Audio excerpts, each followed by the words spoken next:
Hi sir வணக்கம். இந்த வீடியோவில் மியூச்சுவல் ஃபண்ட் எஸ்ஐபியில் ஒரு இன்வெஸ்ட்மெண்ட் எப்படி பண்ணுறதுன்னு பார்க்கலாம். இதுக்கு நம்ம பிரைம்டெட் ஆப்போட ஹோம் பேஜ் ஓப்பன் பண்ணிங்கன்னா மேலே குயிக் ஆக்சஸில் ரெண்டாவது ரோவில் நாலாவது ஆப்ஷனாக 2 கை சிம்பிள் வச்சு மியூச்சுவல் ஃபண்ட்ஸ் இருக்கும். இதை சூஸ் பண்ணிக்கோங்க.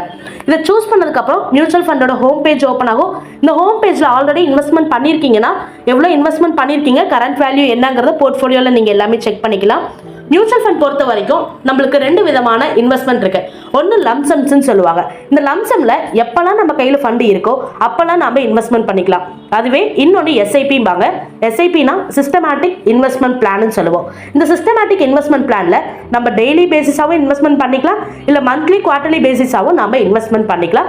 இதுக்குன்னு எவ்வளோ டேட்டுக்குள்ள எவ்வளோ இன்ஸ்டால்மெண்ட் இருக்கு அப்படிங்கிற டீட்டெயில்ஸ் எல்லாமே இன்வெஸ்ட் பண்ணும்போது உங்களுக்கு காமிக்கும். இப்போ எஸ்ஐபியில் நீங்கள் இன்வெஸ்ட்மெண்ட் பண்ணலாம் அப்படின்னு சொல்லி சூஸ் பண்ணுறீங்கன்னா இதுக்கு ஃபர்ஸ்ட் மேண்டேட்னு ஒரு விஷயம் கிரியேட் பண்ணுற மாதிரி இருக்கும். அந்த மேண்டேட்டை எப்படி கிரியேட் பண்ணுறதுங்கிறத ஆல்ரெடி ஒரு வீடியோவில் அப்லோட் பண்ணியிருக்கோம், அதில் நீங்கள் செக் பண்ணிக்கலாம். ஓகே, இப்போ ஒரு இன்வெஸ்ட்மெண்ட் எப்படி பண்ணுறதுன்னு பார்க்கலாம். இதுக்கு கீழே ஃபர்ஸ்ட் ஆப்ஷனாக உங்களுக்கு இன்வெஸ்ட் இருக்கும். அந்த இன்வெஸ்ட்டை சூஸ் பண்ணிட்டீங்கன்னா புரோக்கர் ரெக்கமெண்டேஷன் மூலிமா கொடுக்குற ஃபண்ட்ஸை நீங்கள் சூஸ் பண்ணுறீங்கன்னா புரோக்கருக்கு கீழே இருக்க ஃபண்ட்ஸை நீங்கள் செக் பண்ணி எடுத்துக்கலாம். இல்லை டாப் மூவிங் மியூச்சுவல் ஃபண்டை நீங்கள் சூஸ் பண்ணுறீங்கன்னா டாப் ஆப்ஷன் சூஸ் பண்ணிக்கலாம். அதே மாதிரி இங்கே நிறைய கேட்டகரிஸ் இருக்குது. மிட் கேஃபே, ஸ்மால் கேஃபே, ஹைப்ரிட்னு சொல்லி நிறைய இருக்குது. இதில் உங்களுக்கு எந்த ஃபண்டு கரெக்டாக இருக்குன்னு தோணுதோ அதை சூஸ் பண்ணிக்கோங்க. இப்போ நான் உதாரணத்துக்கு நிப்பான் இந்தியா சில்வரில் ஒரு மியூச்சுவல் ஃபண்ட் எஸ்ஐபி ஸ்டார்ட் பண்ணுறேன் அப்படின்னா சர்ச்சில் நிப்பான் இந்தியான்னு டைப் பண்ணிங்கனாலே Nippon India silver ETF FOF growthன்னு இருக்கும். இதில் வியூ அண்ட் இன்வெஸ்ட் கொடுத்துக்கோங்க.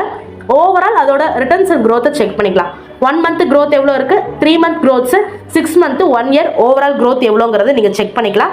அதே மாதிரி ஒன்ஸ் இந்த growth செக் பண்ணதுக்கப்புறம் மினிமம் எஸ்ஐபி அமௌண்ட் டெய்லி பேசிஸ்னா எவ்வளோ, மந்த்லி எவ்வளோ, குவார்டர்லி எவ்வளோங்கிறது கீழே உங்களுக்கு மென்ஷன் பண்ணியிருப்பாங்க. அது செக் பண்ணிவிட்டு ஓவரால் NAV எவ்வளோ, அது ஓவரால் NAVயும் எவ்வளோ ரிட்டர்ன்ஸ் கொடுத்துருக்குங்கிறத நீங்கள் செக் பண்ணிவிட்டு இன்வெஸ்ட் நவ் கொடுத்துக்கலாம். இன்வெஸ்ட் நவ் கொடுத்ததுக்கு அப்புறமேல்ட்டு லம்சமாக வாங்குறீங்கன்னா லம்சம் சூஸ் பண்ணிக்கோங்க இன்வெஸ்ட்மெண்ட் டைப்பில். எஸ்ஐபி வாங்குறீங்கன்னா இன்வெஸ்ட்மெண்ட் டைப்பில் எஸ்ஐபி சூஸ் பண்ணிக்கோங்க.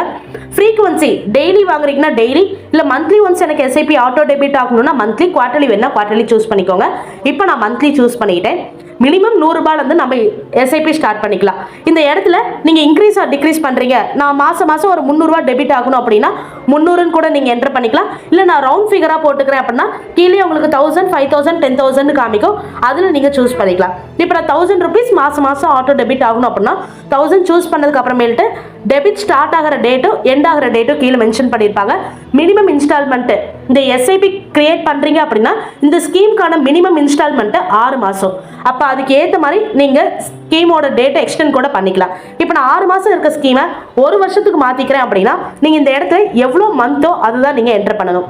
1 வருஷத்துக்கு 12 மாதம்னா அப்போ 12 தான் இங்கே என்டர் பண்ணணும். அதே 5 வருஷம் அப்படின்னா 60 மாதம்னு சொல்லி நீங்கள் என்டர் பண்ணிக்கணும். அதாவது 60 இன்ஸ்டால்மெண்ட்னு சொல்லி என்டர் பண்ணிட்டு இன்றைக்கே நீங்கள் பேமெண்ட் பண்ணுறீங்கன்னா எஸ் கொடுத்து நீங்கள் ப்ரொசீட் பண்ணிக்கலாம்.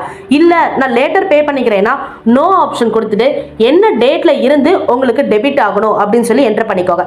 நான் எக்ஸாம்பிளுக்கு 18ஆம் தேதியிலேருந்து டெபிட் ஆகணும்னு சொல்லி போட்டோன்னா அதுக்கான டேட்டை செலக்ட் பண்ணிட்டு கீழே மேண்டேட் ஆப்ஷன் இருக்கும். இதில் ஆல்ரெடி மேண்டேட் கிரியேட் பண்ணியிருந்தீங்க அப்படின்னா எந்த மேண்டேட் ஐடியில் இருந்து உங்களுக்கான அமௌண்ட் டெபிட் ஆகணும் அப்படின்னு சொல்லி கேட்கும்.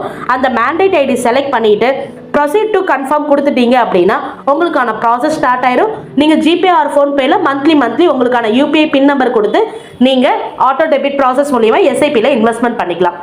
அதே மாதிரி எஸ்ஐபியில் நீங்கள் இன்வெஸ்ட்மெண்ட் பண்ணும்போது அந்த டெபிட் ஆகிற டே அன்னைக்கு மார்க்கெட் லீவாக இருக்குது அப்படின்னா அன்னைக்கு உங்களுக்கு ஆட்டோ டெபிட் ஆகாது. அதுக்கு நெக்ஸ்ட் ஒர்க்கிங் டேல தான் உங்களுக்கான அமௌண்ட்டு ஆட்டோ டெபிட் ஆகும் சார். ஓகேங்க சார், இந்த வீடியோவில் எஸ்ஐபியில் இன்வெஸ்ட்மெண்ட் எப்படி பண்ணுறதுங்கிறத பார்த்துருப்போம்.